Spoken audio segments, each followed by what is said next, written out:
Hi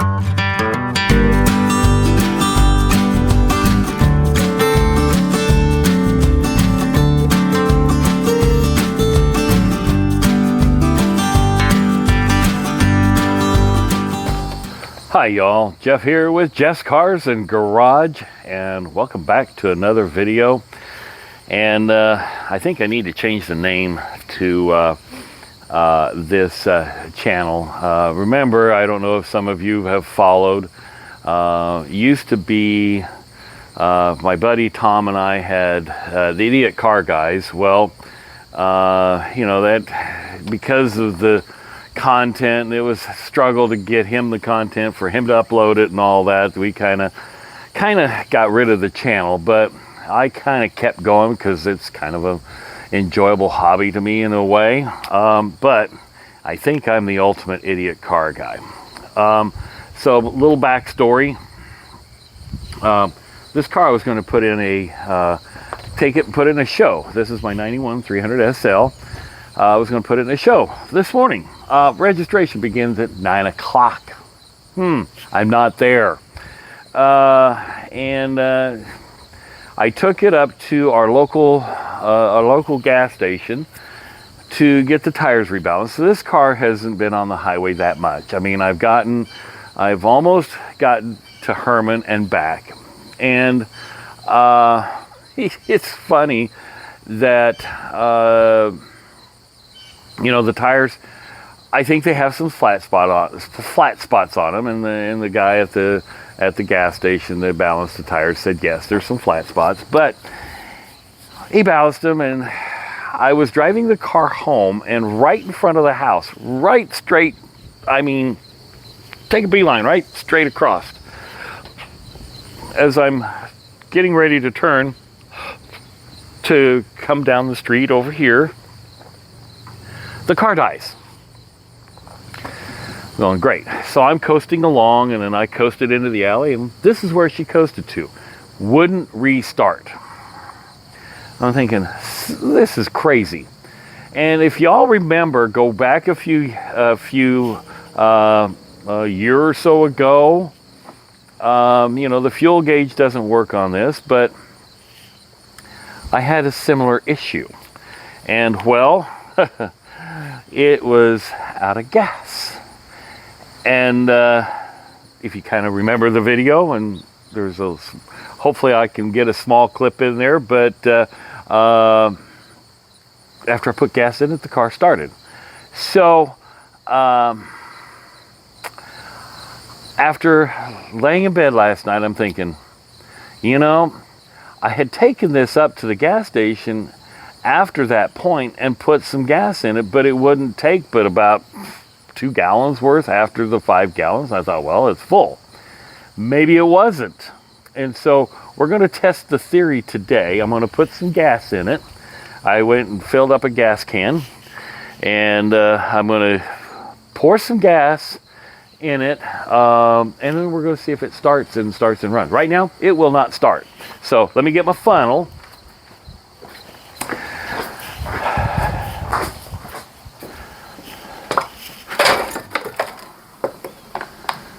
Then I knocked stuff over here in the garage, got my funnel, and I went and got 5 gallons of good old unleaded premium non-ethanol petrol, and we'll open this up. There's no gas in here. I'll bet you anything there's no gas in here. And this is going to be a challenge because, you know, there's only so much that can go in at a time, and obviously this is a little heavy, but we'll pour it slow, because I really wanted to take this car to the car show, but it needs a bath and all kinds of stuff.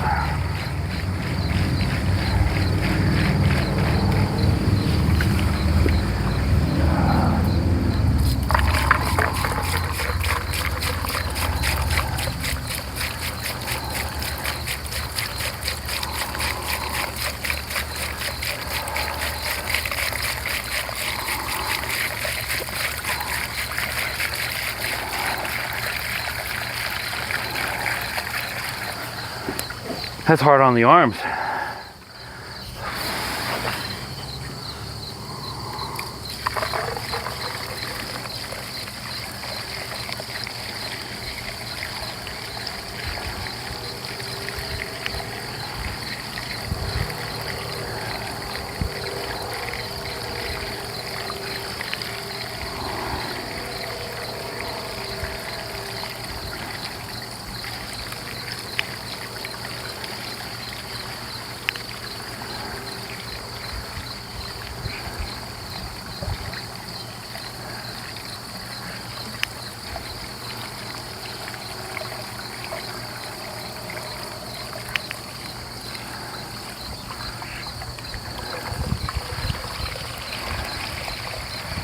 Well, we're getting about there.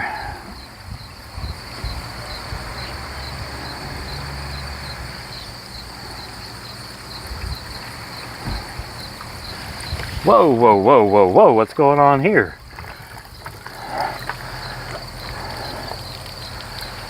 That's interesting. Let me get a rag, because it was just pouring out there at the neck. Holy moly. Well, maybe there is more than a gasoline or a lack of gasoline, because it was pouring out the vent hole. Maybe I was going too fast. We'll find out here in just a minute. But yeah, it was going down the vent hole.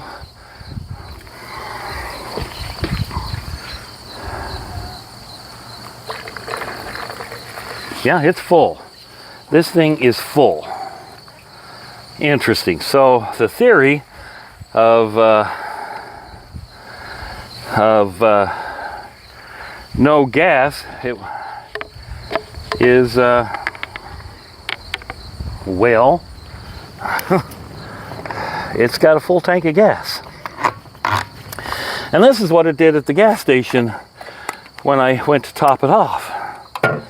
So I don't know if there's a check valve issue, but we're going to try and start this car and see if it starts or it just fails me.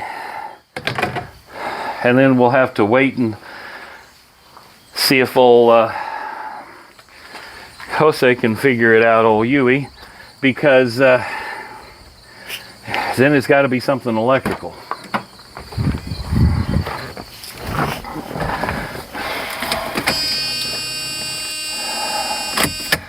I'll prime it a couple of times.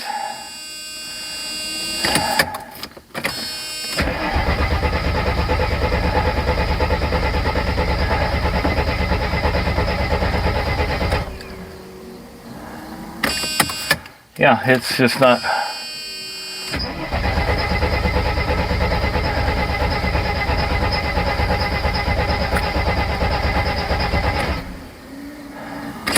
Yeah, there's a crank, no fire.